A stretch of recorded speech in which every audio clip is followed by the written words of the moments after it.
రోహిత్ గారు యాక్చువల్గా చాలా very quiet person. Yeah one. ఇది క్వాలిటీగా తీసుకుంటారా? అంతేగా మరి 5 చెప్పాలంటే మీకే నేను ఇంకా హెల్ప్ చేస్తున్నా.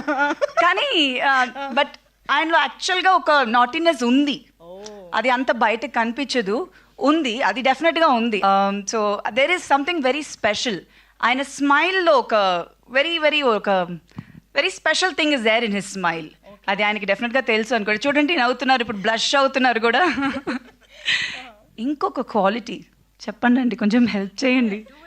2 కాదు, ఏదో 3, ఇంకా 3యా? చాలా క్వాలిటీస్ ఉందండి, మంచి క్వాలిటీసే అన్ని. మంచివే అండి, మంచి క్వాలిటీసే చాలా ఉన్నాయండి. ఓకే, ఇంకొకటి పోనీ 3, ముచ్చటగా 3. ఇంకొక క్వాలిటీ కామ్గా ఉంటారు, అంటే ఆయన చాలా quiet and calm person. Okay, silent. అన్ని సినోనిమ్స్ చెప్తున్నారేమో. ఎవరన్నారు? మీరన్నారా? ఇటు ఒక్క నిమిషం అండి, రండి ఇక్కడ మీరు ప్లీజ్. సరే, ఇంకొక క్వాలిటీ చెప్పేసి మీ గురించి మీరు చెప్తే కొంచెం నేను చెప్పేస్తాను. ఆయనలో ఉన్న 5 క్వాలిటీస్ ఆయనే చెప్పుకోవాలా? అప్పుడు హెల్ప్ చేస్తారండి. ఇంకేం క్వాలిటీ చెప్పాలి? కుకింగ్ బాగా చేస్తారంటే అది నాకు నిజంగా నాకు తెలియదు, ఒక్కరోజు కూడా నాకు కుక్ చేసి ఇవ్వలేదండి. మరి నేను ఎట్లా? మీరు కుక్ చేసి నేను తిన్నానా ఎప్పుడు?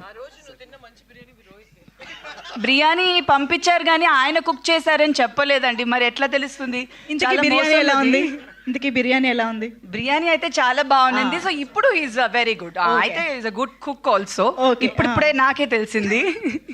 ఇంకొక క్వాలిటీ మేబీ సినిమా రిలీజ్ అయ్యే ముందు నేను ఇంకా ఈ ప్రమోషన్స్ లో తెలుసుకోవాల్సింది చాలా ఉందని ఇప్పుడే అర్థమైంది మీకు కూడా. Thank you so much Sridevi గారు, థ్యాంక్ యూ సో మచ్.